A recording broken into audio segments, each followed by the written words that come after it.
ایک دفعہ کا ذکر ہے، ایک چھوٹے سے گاؤں میں ایک خوبصورت سا گھر تھا۔ اس گھر میں ایک لڑکی رہتی تھی جس کا نام مریم تھا۔ مریم بہت نرم دل اور مہمان نواز تھی، مگر اس کا کوئی بھائی نہیں تھا اور نہ ہی والدین اس کے ساتھ رہتے تھے۔ اس کا گھر ہمیشہ صاف ستھرا اور دلکش رہتا تھا، لیکن اس میں ایک تنہائی سا احساس تھا۔ ایک دن جب مریم اپنے گھر کے صحن میں بیٹھ کر کتاب پڑھ رہی تھی، اچانک دروازے پر ہلکی سی دستک ہوئی۔ وہ اٹھی اور دروازہ کھولا تو سامنے ایک بوڑھا فقیر کھڑا تھا جو بوسیدہ کپڑوں میں ملبوس تھا اور اس کے ہاتھ میں ایک چھوٹی سی چھڑی تھی۔ بیٹی، اللہ کا نام لے کر کچھ کھانے کو دو، بہت بھوکا ہوں، فقیر نے کمزور آواز میں کہا۔ مریم نے فقیر کو گڑبڑاتے ہوئے اندر آنے کا کہا اور اس کے لیے کھانا تیار کرنے لگی۔ اس دوران فقیر کا چہرہ مغموم تھا، جیسے وہ زندگی کی سختیوں سے ٹوٹ چکا ہو۔ مریم نے کھانا دیا اور فقیر کو میز پر بٹھا لیا۔ وہ اس سے سوالات کرنے لگی، آپ کہاں سے آئے ہیں؟ اتنے دنوں سے کہیں نہیں دیکھے۔ فقیر مسکرایا، لیکن اس کی آنکھوں میں بہت کچھ تھا جو مریم سمجھ نہ پائی۔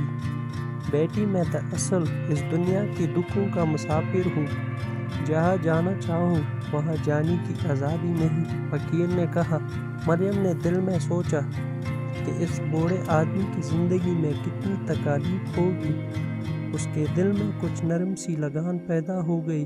کھانا کھانے کے بعد فقیر نے مریم کا شکریہ ادا کیا اور جانے کے لیے اٹھا، لیکن جب وہ دروازے تک پہنچا، مریم نے اسے روکا۔ ٹھہریے، آپ کہاں جا رہے ہیں؟ یہ سردی ہے، آپ کو کہیں رہنے کی جگہ چاہیے، مریم نے نرم لہجے میں کہا۔ فقیر نے مسکرا کر کہا، بیٹی، تمہاری محبت ہی میرے لیے کافی ہے۔ میں بس دریا کے کنارے، پہاڑوں میں یا کہیں بھی جا کر سکون سے رہنا چاہتا ہوں۔ مریم نے کہا، تو پھر مجھے اپنی دعا ضرور دیجیے گا۔ فقیر نے مریم کی سر پر ہاتھ رکھا اور کہا، تمہاری زندگی میں محبت، سکون اور خوشی ہمیشہ رہے۔ تمہاری دل کی نیت اور مہمان نوازی تمہارے لیے دنیا کا سب سے بڑا انعام ہے۔ اس کے بعد فقیر چل پڑا اور مریم نے دروازہ بند کر لیا، لیکن اس کے دل میں وہ فقیر کی باتیں گونج رہی تھی۔ اگلے دن سے مریم کی زندگی بدل گئی۔